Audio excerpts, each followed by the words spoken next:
Shakti is considerable, and that we can, if we're astute and spiritually fit, we can ascertain how it's coming, what combination of Samvik and Bhavini. These are two elements of this Antaranga Shakti, Swarup Shakti, that Bhakti is constituted.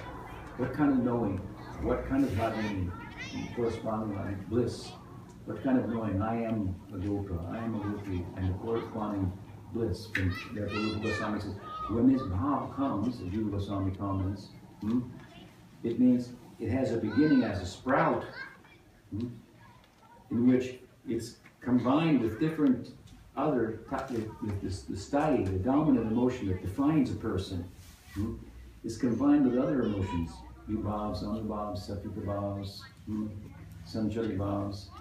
And when they're properly combined, the sprout actually bears flower and buds, flowers and fruits, and then they're, the fact that then you can't discriminate between them. It's called rasa. It's the combination, the blend of them together. When bhav are working with the ingredients, then they come to blend them together, and the sprout becomes fully developed. That's why sthai bhav is a sprout, and it is rasa. These both things. In its mature stage, it is the basis of rasa. So anyway, we're a little on this tangent here. It's not a bad one, but when this bhava makes a significant ingress into the jiva and freedom from the karmic influence is entirely in place, and one is living in the world for another purpose, for the purpose of cultivating prema, which is an intensification of bhava, so the cultivation of that bhava, the turning what is the prema suryamsu, the ray of the sun of prema, the constant bhava, turning it into the sun. When this sprouting comes of the sthai bhava after asakti, when spiritual life and practice is complete, and one enters into spiritual culture and ecstasy, then, as I say, this bhava becomes the mind. This is a very esoteric idea. Mahaprabhu told Sanatana that you cannot throw your body underneath the Rath cart. You wanted to. With the omniscience, Chaitanya Dev knew Sanatana had come to have the darshan of Chaitanya Mahaprabhu. He was advised that he could meet him later in Puri. So he only went to Puri for that purpose. Not for sightseeing, not even for sightseeing of the deity. Very nice idea. So nice. Once Govinda Maharaj, the successor of Pujapad Sridhar Maharaj, said that he had been to Kalna a number of times. Kalna is a very nice place, and in Kalna you find the Gaur-Nitai deities of Gauridas Pandit.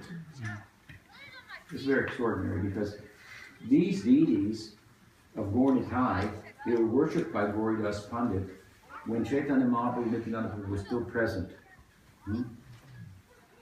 It said in the beautiful songs about this leela also that one day Gaur and Nityananda came to Gauridas Pandit's house, who was Subal in the Krishna Leela. They stayed for lunch, and then they started to depart. And Gauridas Pandit said, "You cannot go. I cannot let you leave. You have to stay here." Mahaprabhu said, "The deities are here, so we're here. We have other things to do. We have other devotees too. So let us go." He said, "No, you stay. I want you to stay. But the deities are not different than us. But now I want you to stay." So they said, "All right, you stay." So they went up on the altar, and the deities walked away. This was his archon. This is the kind of deity you should do. That such things are possible. Not paying attention, not giving heart there. So, to have the darshan of those deities, that's a very special thing. But on a number of occasions, he had to go to Kalna on behalf of Pujapad Sridhar Maharaj, his Gurudev, for a mission. And so he told that several times I've been to Kalna. And somebody said, "And you had the darshan of Gauridas Pandit's deities?" He said, "No, Guru Maharaj didn't tell me to go there." very nice. Went to Kalna to get something. He could have said, well, okay, I'm here. You take the, rickshaw over here for a few minutes, have the darshan of the deities, come back. No, very much didn't tell me to go and see the deities. He told me to do something else. I'm doing that.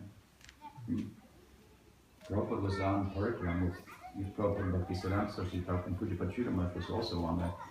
You know the story of some of you, and then it was announced that they would go around the Brajmandal camping, and then each night, and then speaking about some places of Leela, having kirtan there and going to the next place and so forth. It's a tradition.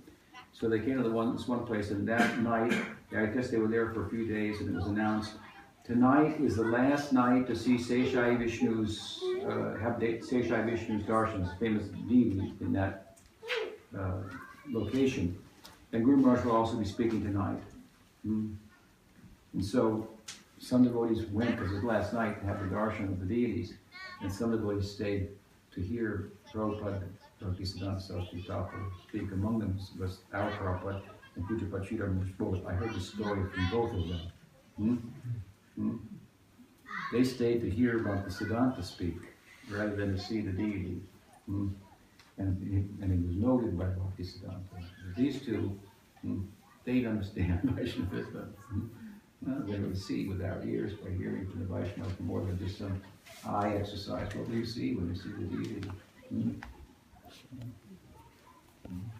As much as you've heard, and allow those things to go in your heart and change it, then you will have eyes to see.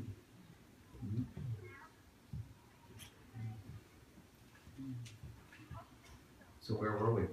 Somewhere about intermediate faith. That's what we're interested in, exercising some discrimination, proper discrimination.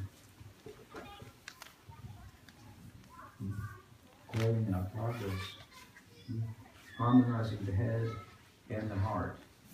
For this, we come to Chaitanya Mahaprabhu's verse, which speaks about Nishta. Nishta also means faith, but it means firm faith. So we have the beginning of bhakti with tender faith,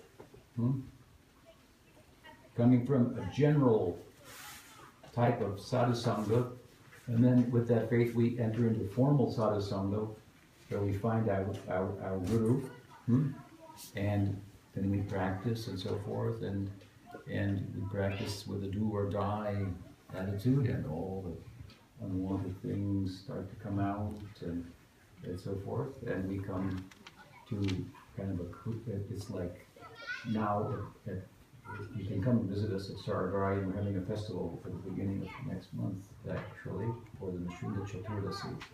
We did last year speaking about Prahlad and Nishunda for 3 or 4 days, so we'll do that again. You're welcome to come and visit us in Western North Carolina. But now, what we're doing there is this Bhajana Kriya, and we're starting to see the Anartha Nivritti. We're clearing the land. It's like we went to the land today to Doris Duke's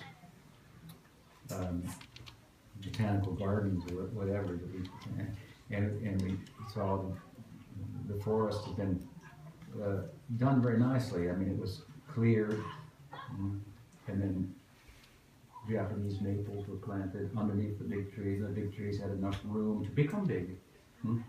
By not being too close together and so forth. So now I have the devotees anartha-nivritti and cleansing the forest. And then when you come and you see it afterwards, it's like there's one major, it's a big place, 150 acres, so there's one major hillside of those loblolly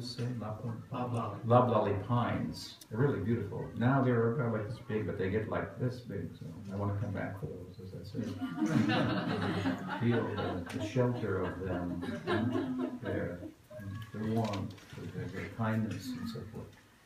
So you come back and you say, oh, and it just feels so good. It's clear out, you can see them there, and then birds can come in, and the deers can find have more space and so forth. It's very healthy. So when we see like that, then this is how we're thinking. This is way we're out.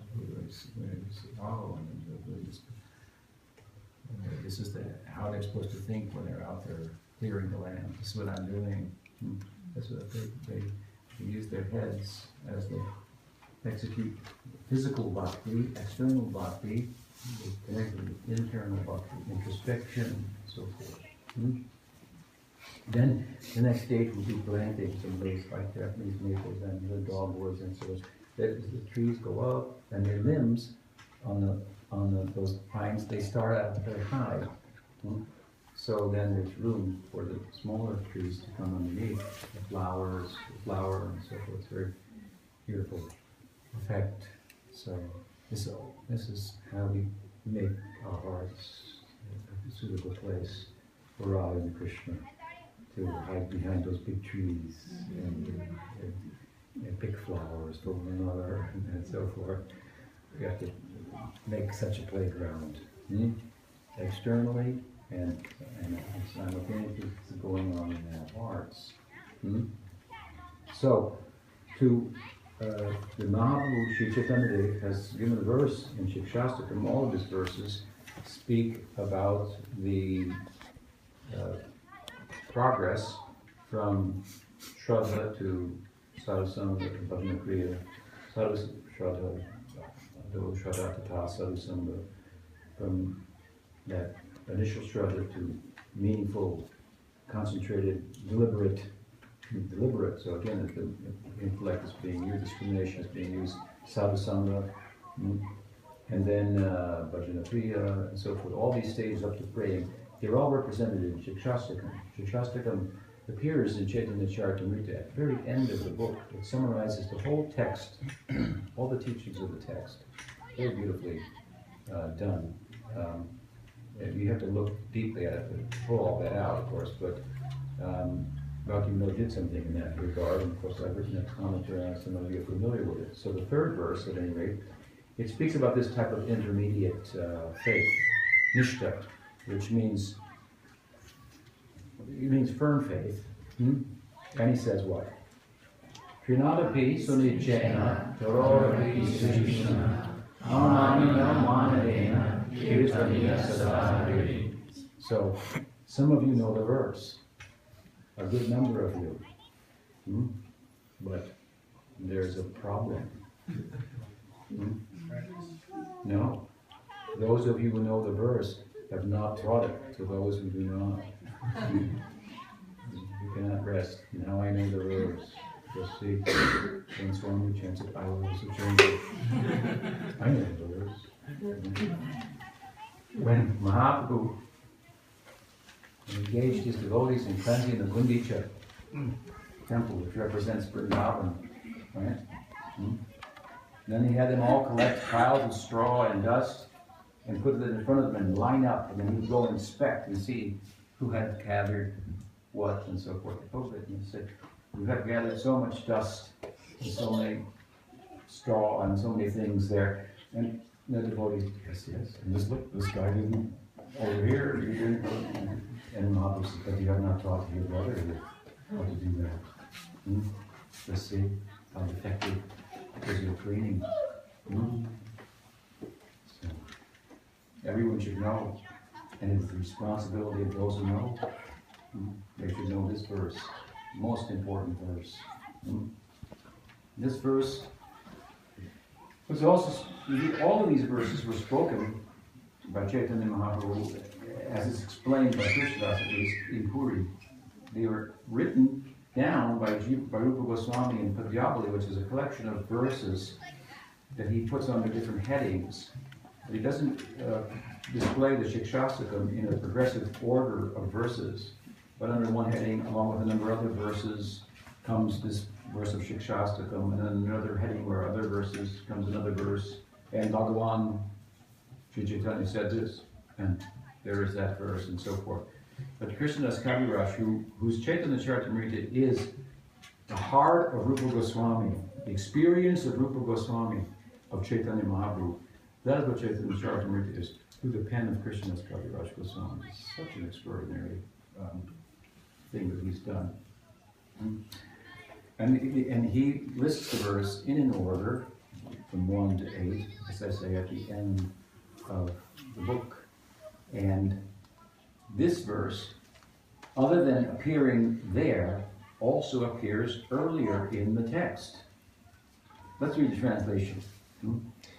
I'll read my translation. Being humble like a blade of grass, being more tolerant than a tree, expecting no admiration, yet showing others veneration, one should glorify Hari constantly.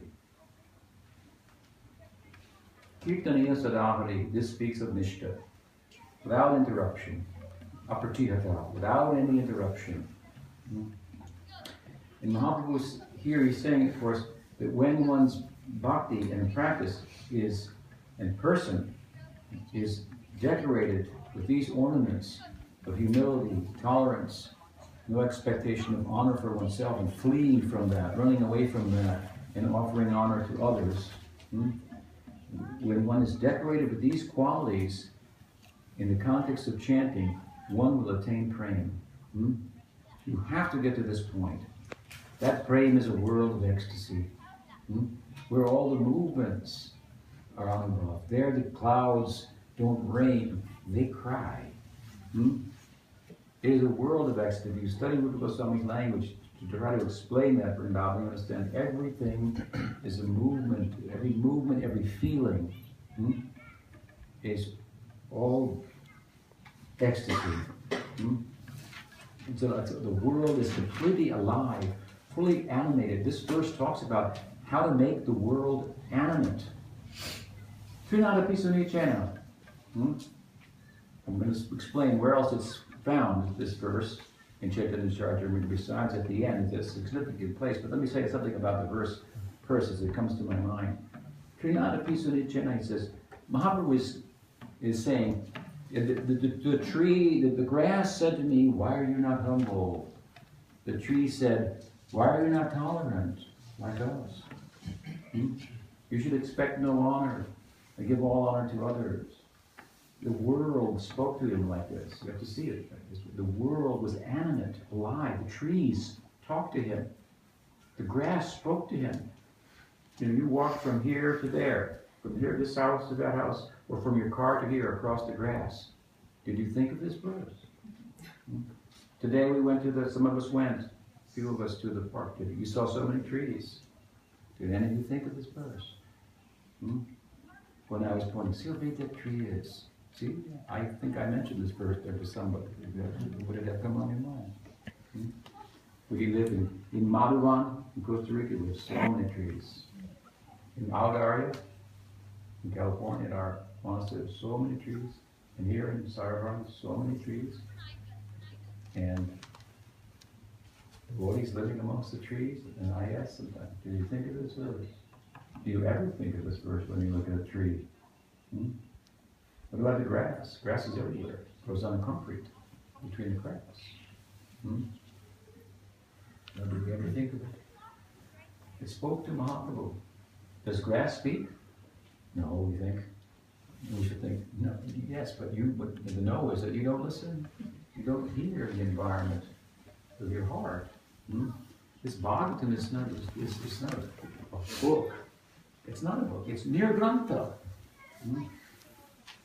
That's the whole point, the central point of the Bhagavatam.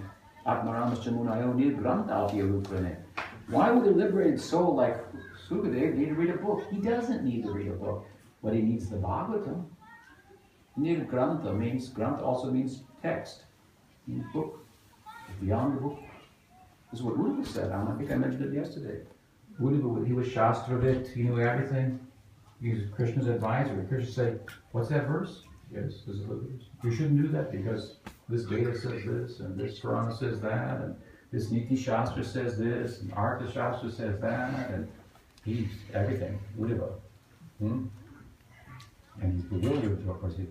You know everything and you're asking me for the verse. Okay, here it is. This is incredible. He was sent to Vrindavan to give gyan to the gopis and the Brajbasis. And when he went there, he realized, I went here to give gyan. I found praying a measure of praying that exceeds anything in Vaikuntha, and Dwarka, and Thura. And so he just moved around, wandered around in the forest for a couple of months, singing songs like Shrutidev, Asamaho, Chadanrainu, Shamaham Sham, Vrindavane, Shrutidev Magyam. Said, if I could just become a blade of grass here, then those Gopi people, Gopi Jana, they might step on I can't get them to step on my head now. They're showing respect for me, and I'm nothing compared to them. If they could step on me, I think as there's a grass that they might step on my head, and the intensity of their devotion might come within the context of my devotion. He said, this place, Shruti is beyond the Shruti, beyond the scriptures. They don't study that here. It's not a subject here. That's underground. All that knowledge is there, that wisdom. But it's not required there. It gets in the way of it. Jnana Shunya Bhakti. Devotion unencumbered by knowledge, by knowing. I'm talking about we need to know something, but that's, we need to discriminate to get this intermediate stage. The interesting thing about the superlative stage and the beginning stage is they both lack discrimination. In the beginning stage, it's a problem. In the higher stage, it's the perfection. You have to offer your food to Krishna. The beginner has to make all the offerings very nicely. Know all the procedures. In the intermediate state, he or she is constantly offering, mentally, everything.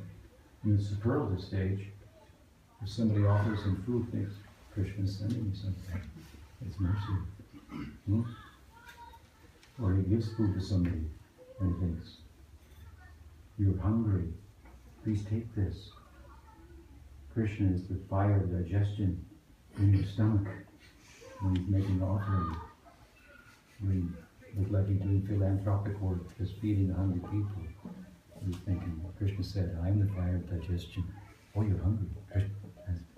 This is his thinking. It's a living idea. It probably just say, well, here we have so many volumes, 30 volumes of Bhagavatam. And some classes would say, then in the heavenly class they have 100 volumes, and it's the story of Bhagwan, the life of God. It goes on. There's Chaitanya Bhagavat. It must go on. It's not. It's more than a book, beyond a book. People would say to me sometimes, hey, if God wanted me to take the book, I'd take the book. Or they'd say, I said, he does. I'm here to tell you.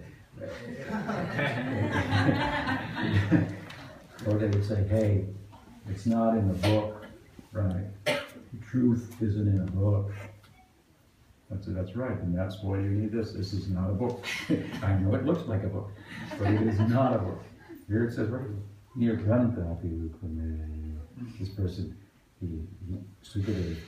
he had no need for books, but he had a healthy diet of Bhagavat, the poetry of the Bhagavatam.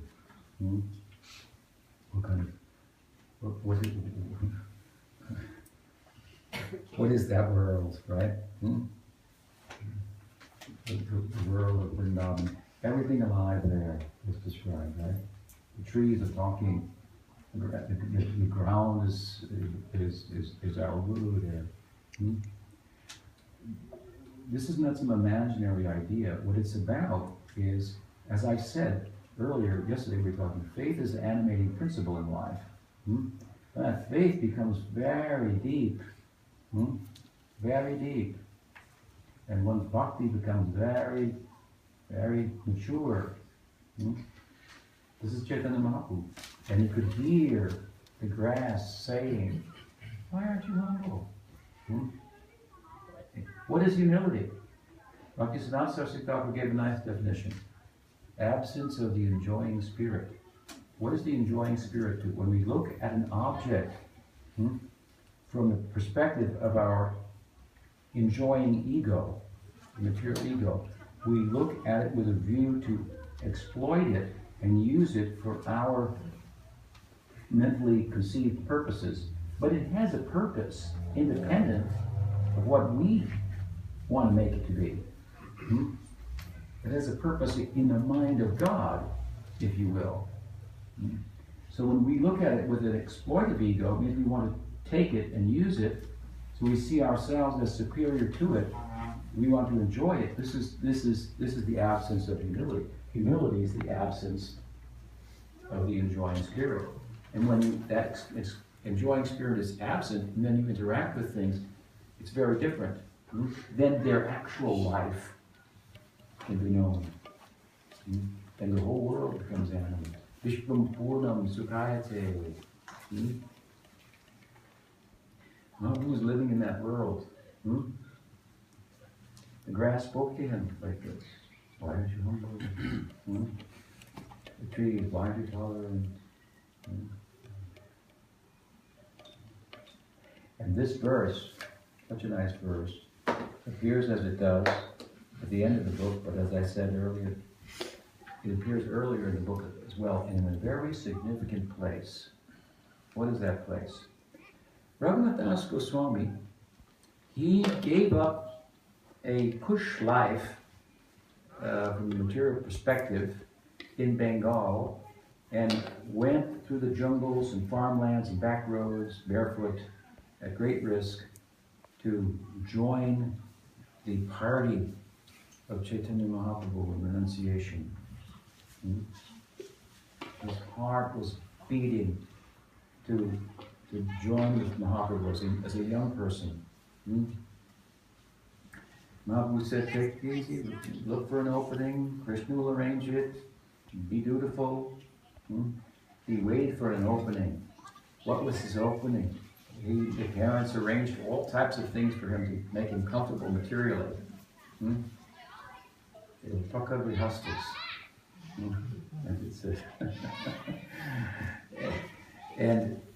in the context of the Leela, they were Paka Kanishta, Putam Kanishtas. They were playing that role.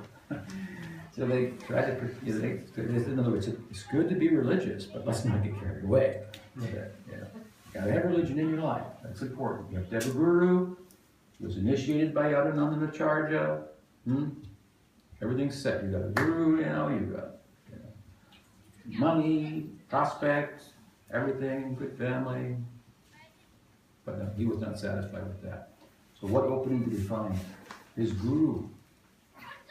His guru told him that, I'm feeling a little ill, and I cannot do the seva to the Thakur, the deity.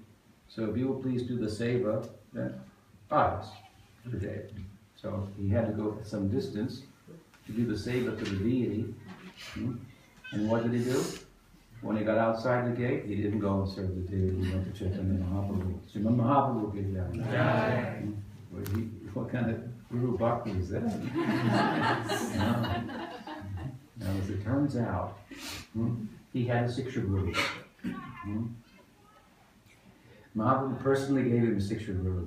He took him by the hand. He took him by the hand and put him in the left hand of Swarup Damodar. When he came to Guru, he said, you learn from him, you stay under him. Never states, a long story, but cut to the chase.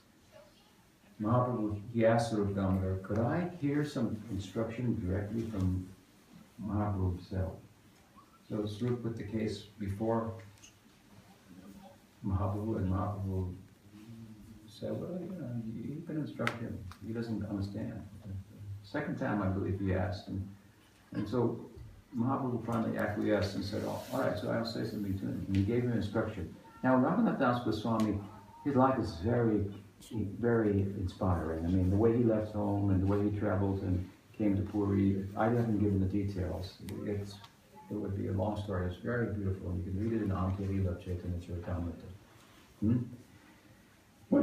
But he, after he left Puri, when Mahaprabhu passed on from his manifest Leela and Swarup Damodar as well, he went to Vrindavan There he thought maybe he'd jump off of Govardhan Hill and commit some form of Vaishnava suicide. But when he got there, he met Rup and Sanatan Goswami. He took shelter of them. And he felt that Mahaprabhu was there in the form of Rupa Goswami. The beauty. Rupa Goswami means the beauty of Mahaprabhu. Rupa means beauty. Means form, but here it means beauty also. Rupa Goswami was the beauty of Chaitanya Mahaprabhu personified. Can you imagine what it is? They came under the shelter of Rupa Goswami and understood that he grew, if you will, to be, through his writings, what we call the Prayojan Tattva Acharya of Gaudiya Vaishnavism. If you look at the writings of Sanatana Prabhu, the original writer of Gaudiya Vaishnavism, with his seminal book, Brihad Bhagavatamrita, in his Vaishnava Toshini commentary on the Bhagavatam. He was the greatest student of the Bhagavatam from a philosophical point of view. His books are very philosophical with arguments and so forth. Very, very, very interesting. Great Bhagavatam scholar. He is giving the Sambandha Gyan there, which we talked about earlier, that knowledge of bhakti, the conceptual orientation. In Sri Rupa's books, the primary texts, of course, we find Bhakti Rasamrita Sindhu, Rupa Limani. This is dealing with Avideya. What does Avideya mean? It means the way, the path. First you get the knowledge, conceptual orientation, what's what, and then that fosters a type of action. The way, the knowledge, the way. So if I give you a conceptual orientation, that's going to foster a certain type of action. If I say, the world is like this, and it's not like that, then you're going to go out and act accordingly. So the way, then the action that follows, the Avideya, that means bhakti itself. So Rupa Goswami's books, we find Bhakti Rasamrita Sindhu. The way is presented there.